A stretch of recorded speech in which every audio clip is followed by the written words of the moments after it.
Asikubingelele mbukeli weMthandazi Dlamini YouTube channel. Please subscribe. Okay. Sawubona Mthandazi. Sawubona msakazi.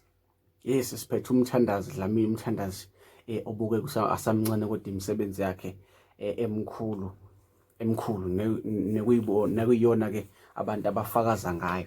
Alright. Siyazi ukuthi isikhathi esiningi siye sikhuluma indaba ethinta amaphupho. Sikhuluma izinto ezithinta impilo, sibonisana nje lapha nalapha nezinye izinto ezithinta isintu sakithi. Ngifuna ukubheka la namhlanje sikhulume ngomzali okhulisa umntwana ekhaya, kodwa ke umntwana unemimoya, unganywe yimimoya.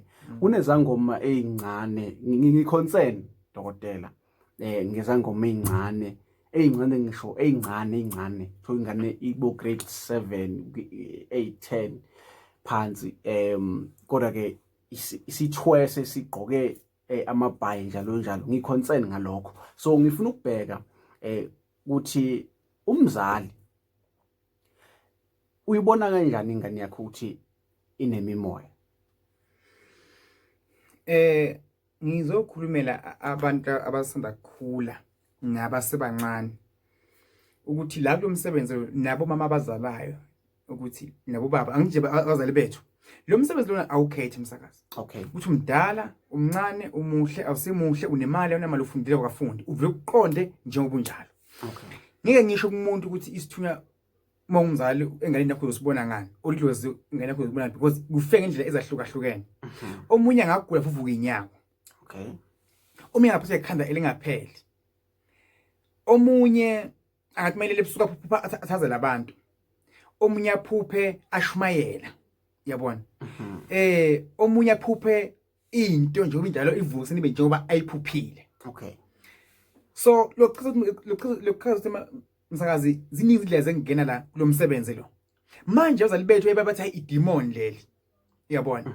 Idemon leli lokho nalokho ungakulandela. Mina ngisho ngento yenzeke kimi. Ngithe uma ngizobhifa ngumthandazi bengithola umsebenzi uphele. Okay. 3 months is too much.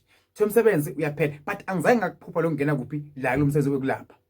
Ngaye inkozo leshaya isigubhu ngakhuleka bangifaka emanzini kwabhoma kwaphezulu till today sengisiza abanye senhlambula abanye abantu ithunya. So imimoya ifendlela eyahlukahlukene msebenzi ngesikwazi ukuchaza ngingashonilanga yini indlela okuyikhombayo but nje abantu abaningi mababuke futhi kuphinde futhi kube kayi2 uvuvuka inyawo kanti uloyiwe. Oh yeah.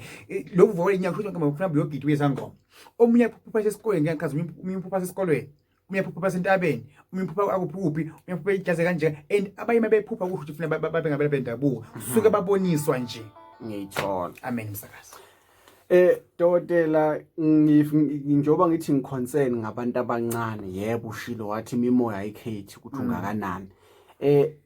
Kungani dokotela esikhathini esiphambili bebangekho abantu ikakhulukazi nje abayizingane abancane abasebenza ngesintu, kodwa ke uma uthuza esikhathini samanje sebayanda. Okay.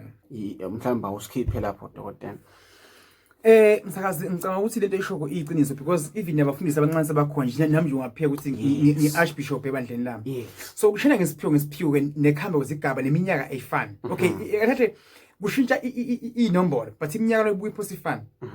Okay msakazi kukanje because next day still kucwe imoto zibe khona and next day imoto zibe khona yabo but nathi uthatha ukubheka emuva ezazikhona ayisafani zamanje yabona. So impilo iyashintsha kahle uyakubona mosiloko.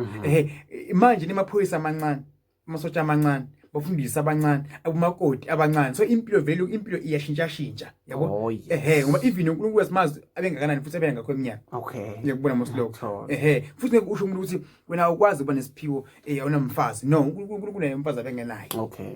So ngawuthi msakazi lapho ke lokudala ukuthi abantu abancane babe neziphiwo abanye bethu asiphiwanga. Kufanele uNkulunkulu akuphoint ngoba iyasho ingoma ukuthi noma ngaya kuphi masotsheni ebuthisheleni kuphi yolanda khona uma uNkulunkulu akufuna uma idlozi likufuna uyenda khona. And lingozi khona idlozi msakazi. Idlozi ungenza iphutha manje likuyeke for 2 years. Okay. Lo mnyaka wesi3 bese lakushaya emva kwalokho.